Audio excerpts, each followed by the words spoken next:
Hello students, welcome back to the online classes of Poddar Group of Education Lily Lakshman। हमने अपनी last video में freon या CFC topic complete किया था, chlorofluorocarbon. आज हमारे दो और टॉपिक हैं छोटे छोटे से, एक तो DDT और एक कौन सा है आपका बेंजीन हेक्साक्लोराइड BHC। काफी बार डायरेक्ट पूछ लिया जाता है DDT के उपयोग लिखिए, DDT को बनाइए, या BHC बेंजीन हेक्साक्लोराइड। बस ये दो छोटे छोटे टॉपिक और बचे जो आज अपने फिनिश हो जाएंगे। आज ये चैप्टर आपका फिनिश हो जाएगा। तो आपका जो नया टॉपिक है वो सबसे पहले कौन सा है? DDT। कई बार सुना होगा आपने भी, जब आपके घर में कीड़े मकोड़े मारने के लिए दवाई लगाई जाती है तो बोलते हैं कि कौन सी दवाई है? DDT है। क्या है? DDT। ज्यादा अपने चींटे हो जाते हैं, मक्खी मच्छर ज्यादा हो जाते हैं तो DDT का छिड़काव किया जाता है या DDT लगाया जाता है। पाउडर के रूप में होता है एक, फुल फॉर्म क्या होती है? Dichloro diphenyl. देखो डी डाइक्लोरो, फिर दूसरा जो डी है उससे होता है डाइफेनिल, और फिर जो टी है उससे होता है trichloroethane. Dichloro diphenyl trichloroethane, DDT। ठीक है, काफी बार इसको ऐसे बोल देते हैं PP dash dichloro diphenyl trichloroethane. PP dash क्यों? क्योंकि पैरा और पैरा डैश बोल दिया जाता है। इसमें बनाते कैसे इसको कि हम क्या करेंगे, क्लोरोबेंजीन के दोनों लेंगे, दो अणु क्लोरोबेंजीन के लेंगे और उनके रिएक्शन करवाएंगे। किसके साथ में? क्लोरेल के साथ में। क्लोरेल हमने हेलोफॉर्म रिएक्शन में पढ़ लिया था। क्लोरेल के साथ में रिएक्शन करवाएंगे, उपस्थिति होगी H2SO4 की, सांद्र H2SO4 की उपस्थिति में। सांद्र H2SO4 की जब उपस्थिति होती है तो H2O बाहर निकलता है हमेशा। ठीक है, H2O बाहर निकल जाएगा और अपना बचेगा क्या? DDT। देखिए कैसे बनेगा। DDT में लिखा है कि इसे क्लोरोबेंजीन तथा क्लोरेल के मिश्रण को कंसंट्रेट H2SO4 की उपस्थिति में गर्म करके बनाया जाता है। या आप अपनी लैंग्वेज में ऐसे भी लिख सकते हैं कि जब दो अणु किसके? क्लोरोबेंजीन के, जब क्लोरोबेंजीन के दो अणु क्लोरेल के साथ कंसंट्रेट H2SO4 की उपस्थिति में विक्रिया करते हैं तो DDT बनता है। तो देखो दो अणु लेंगे किसके? क्लोरोबेंजीन के। ये क्लोरोबेंजीन के हमने ले लिए क्या? एक अणु, यहाँ आपका है Cl,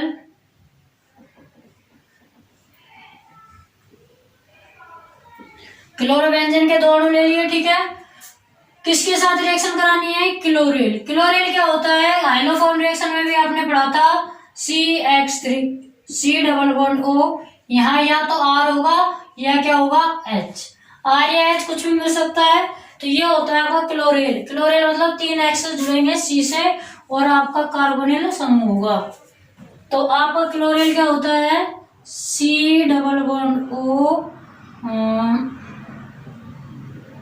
और C double bond O CH3।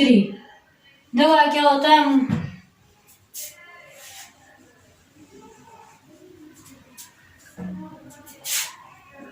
CH3,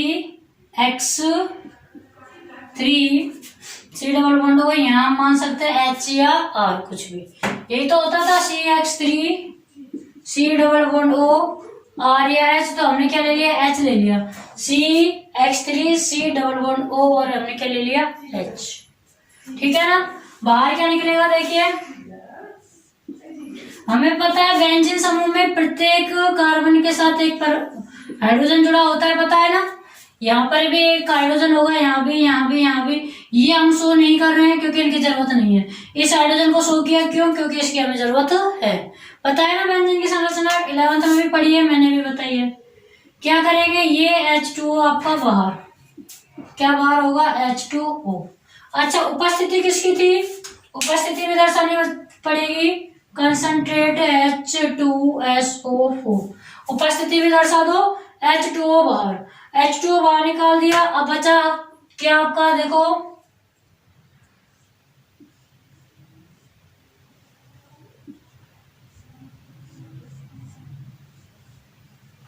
यही है, इधर क्लोरीन जुड़ा हुआ है, क्लोरीन है। ठीक है, क्लोरीन ले लिया। ये H2O बाहर गया, ये C यहाँ ऐड होगा। H2O बाहर गया तो क्या होगा? C ऐड होगा। ठीक है ना। यानी कि कार्बन पर ही दो फेनिल समूह समूह जुड़े हुए हैं कार्बन पर। डबल बंध थे ना यहाँ पर, एक बंध से ऊपर वाला क्लोरोबेंजीन ये फेनिल समूह, नीचे दूसरा। फिर इस कार्बन पर एक हाइड्रोजन है, इस कार्बन पर एक हाइड्रोजन भी लगा दो। फिर इस कार्बन पर क्या है, CH3 है, ये लो CH3 भी लगा दिया। तो ये आपका आप जो बना है इसे क्या बोलेंगे, इसका नाम बताइए। तो देखो सबसे देखिए नाम इसका क्या हुआ, सबसे पहले मेन चेन। देखो मेन चेन यानी कि कार्बन कार्बन की श्रृंखला, ये आपकी मेन चेन है। कितने कार्बनों की है मेन चेन, मतलब मुख्य श्रृंखला कितने कार्बनों की है, 2 कार्बनों की, 1 2। नामकरण किधर से देंगे, जहां प्रतिस्थापित समूह ज्यादा होंगे, वरीयता इनको मिलेगी फेनिल वाले को। अब देखो इस पर कितने क्लोरीन है, 2 क्लोरीन है, तो क्या लगेगा, डाई क्लोरो। कितने फेनिल समूह है, 2, डाई फेनिल।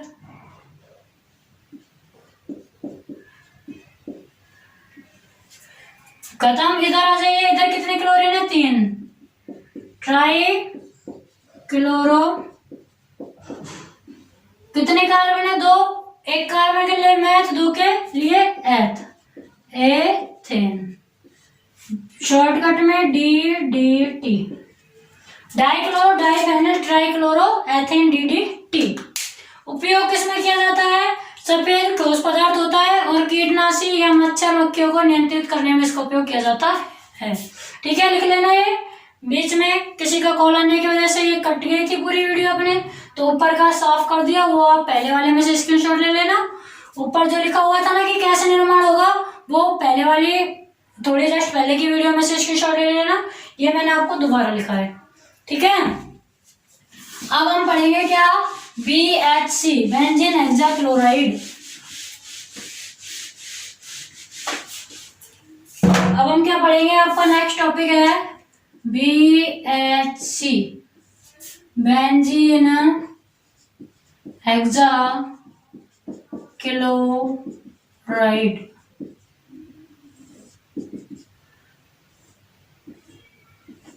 बेंजीन हेक्साक्लोराइड क्या होता है ये पढ़ेंगे अब। तो देखिए बेंजीन हेक्साक्लोराइड में हम क्या देखेंगे, सबसे पहले बनाने की विधि देखेंगे। तो इसको कैसे बनाया जाता है, जब बेंजीन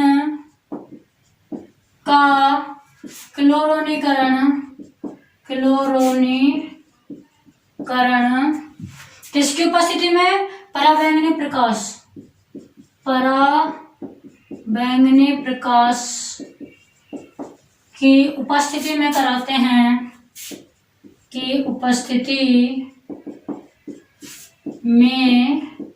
कराते हैं,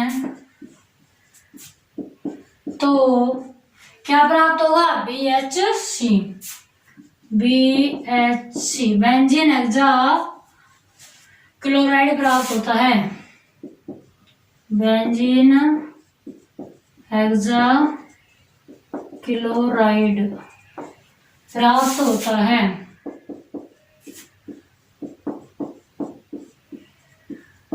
तो बेंजीन हेक्साक्लोराइड प्राप्त होता है।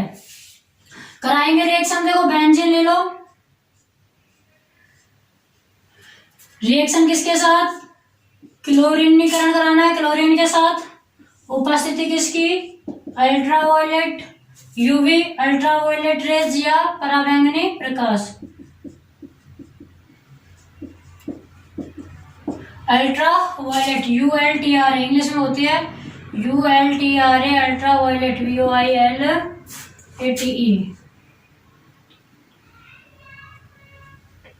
Ultraviolet rays. पराबैंगनी प्रकाश, HU मत कर देना। क्या होगा, हम जानते हैं प्रत्येक कार्बन के पास एक हाइड्रोजन होता है। ये जो 6 क्लोरीन है, इन 6 हाइड्रोजनों की जगह पर प्रतिस्थापित हो जाती हैं और 6 के 6 हाइड्रोजन यहाँ पे क्या होंगे, बाहर निकल जाते हैं। और आपका क्या बनेगा फिर, यहाँ भी chlorine chlorine chlorine chlorine chlorine chlorine, सारे हाइड्रोजन की जगह क्लोरीन, और हाइड्रोजन आपके बाहर कब, जब प्रकाश कैसा होगा, पराबैंगनी। तो आपका ये जो बना है इसके दो नाम लेंगे हम, सामान्य नाम भी लिखेंगे और IUPAC भी लिखेंगे। सामान्य नाम तो क्या होगा, बेंजीन है और 6 वो क्लोरीन है तो बेंजीन हेक्साक्लोराइड, जो कि ऑलरेडी लिखा हुआ है।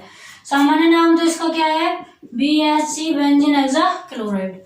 IUPAC नाम कितने क्लोरीन है देखो, 1 2 3 4 5 6, तो 6 क्लोरीन है तो 1 2 3 4 5 6 हेक्सा क्लोरो। बंध श्रृंखला होती है तो साइक्लो लगाते हैं, कार्बन सारे बंध श्रृंखला में क्या लगाएंगे, साइक्लो। कितने कार्बन है, 6 कार्बन है, हेक्सेन, साइक्लोहेक्सेन। अगर पूछ ले BHC का IUPAC नाम बताइए तो 1 2 3 4 5 6 हेक्साक्लोरो साइक्लोहेक्सेन, ये इसका क्या होता है, IUPAC नाम। अब इसके बारे में एक चीज और लिखनी है, BHC का व्यापारिक नाम क्या होगा, व्यापारिक नाम। BHC का व्यापारिक नाम होता है गैमेक्सिन, यानी कि मार्केट में आपको ये गैमेक्सिन के नाम से मिलेगा, ठीक है, या मिलेगा लिंडेन 666 के नाम से, ठीक है। नीचे नोट लगा लेना, या फिर कहीं और आपके पास में CFC के पास जगह बच रही हो तो वहां CFC का व्यापारिक नाम भूल गए थे, कल लिखवाना। CFC का व्यापारिक नाम पायरिन, CFC का व्यापारिक नाम क्या है, पायरिन लिख लेना। और एक ओजोन दिवस कब मनाया जाता है, ओजोन दिवस भी लिख लेना, 16 सितंबर, ठीक है, ये आप नोट डाल के लिख लेना। BHC के उपयोग पढ़ेंगे हम। नेक्स्ट आपको डालनी है हेडिंग BHC के उपयोग, नेक्स्ट हेडिंग डालनी है BHC के उपयोग। तो देखिए स्टूडेंट्स, BHC के उपयोग क्या क्या है। सबसे पहला, कृषि के क्षेत्र में कीटनाशी के रूप में। जो DDT है वो अपने घरेलू जो कीड़े मकोड़े होते हैं, जैसे कि चींटे हैं, मच्छर हैं, मकड़ियां हैं, इनमें काम में आता है। जबकि DDT को हम कृषि क्षेत्र में उपयोग में ले सकते हैं, लेकिन कृषि क्षेत्र में जो ज्यादा उपयोगी होगा वो BHC होता है।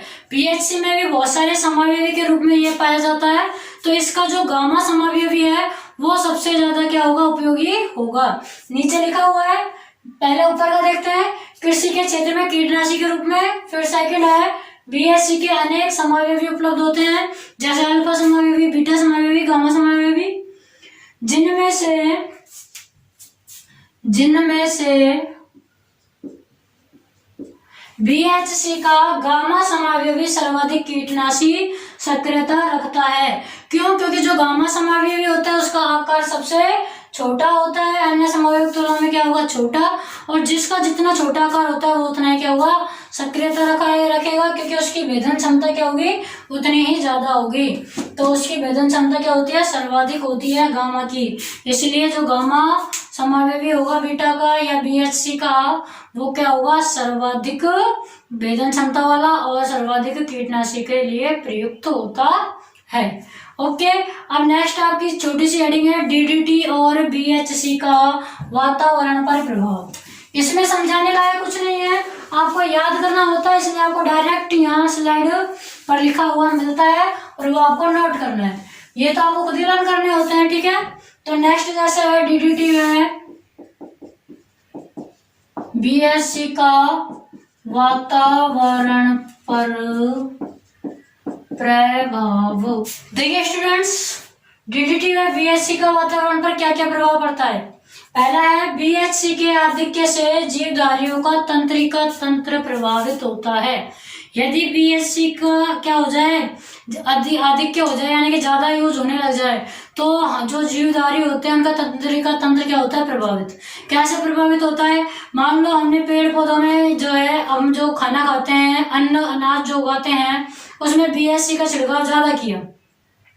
जब ज्यादा करते हैं तो मिट्टी में भी उसकी कुछ मात्रा क्या है, नीचे चली जाती है, और पेड़ पौधों में वो जो है अनाज के रूप में हमारे पास में जो BHC से युक्त अनाज हमें थोड़ा प्राप्त होगा। इसी प्रकार से या जिस जगह पर बीएससी का छिड़काव किया गया है, मान लो तेज बारिश आ गई उसी दिन, वो सारी जो मिट्टी में बह के और क्या है आपके पोखर तलाई वगैरह में वो पानी चला गया और वहां कोई जानवर पानी पीने के लिए गए तो वो उस बीएससी युक्त पानी को पी लेंगे और उनके भी अनेक तरह की बीमारियां हो सकती हैं। ठीक है, तो मतलब तंत्रिका तंत्र को प्रभावित करेगा अधिक। दूसरा है बीएससी के उपयोग का कुछ भाग सीधा मिट्टी में, कुछ भाग सीधा चला जाता है मिट्टी में और कुछ भाग क्या है वाष्पित होकर वातावरण में फैल जाता है। कुछ नीचे मिट्टी में जाएगा, कुछ वाष्प बन के वातावरण में फैलेगा, जो कि वर्षा के द्वारा पुनः पानी के साथ पृथ्वी की सतह पर पहुंच कर खाद्य श्रृंखलाओं में सम्मिलित हो जाता है और जीवधारियों को हानि पहुंचाता है। सेम बात है वही मैंने बताया था कि बारिश होगी तो बारिश के थ्रू पोखरों में जाएगा, या फिर ऐसा भी हो सकता है कि जब हमने छिड़काव किया तेज धूप पड़ी, वाष्प बन के बीएससी और वाष्प बन के वातावरण में चला गया और जैसे ही कभी बारिश का मौसम हुआ या ज्यादा वाष्प जो है पानी की ज्यादा मात्रा ऊपर बादलों में इकट्ठी हो गई तो वो क्या होगी वर्षा के रूप में नीचे आएगा, बीएससी भी नीचे आएगा वर्षा के रूप में। और जब वर्षा होती है तो हमारे पेड़ पौधे जो है वर्षा से जल तो ग्रहण करते ही हैं, तो जल ग्रहण करेंगे और इस प्रकार से हमारी जो खाद्य श्रृंखला होगी, खाद्य श्रृंखला मतलब खाने के सामान, उनमें भी बीएससी चला जाएगा और हमारा तंत्रिका तंत्र प्रभावित हो जाएगा। डीडीटी व बीएससी का अधिक उपयोग से मृदा प्रदूषण होता है। मृदा प्रदूषण होगा वो की वही बातें आ रही है बार बार, ठीक है ना। तो आपको ये क्या है लर्न करना है, कई बार पूछे जाते हैं डीडीटी व बीएससी के वातावरण पर प्रभाव क्या है, तो ये भी आपको लर्न करना है। अब एक नेक्स्ट छोटा सा टॉपिक है क्लोरेल हाइड्रेट की संरचना। कई बार पूछी जाती है क्लोरेल हाइड्रेट की संरचना। क्लोरेल हाइड्रेट क्या होता है?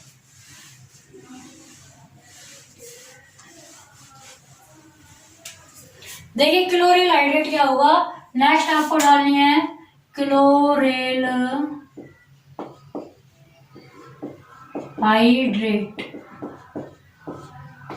इंपॉर्टेंट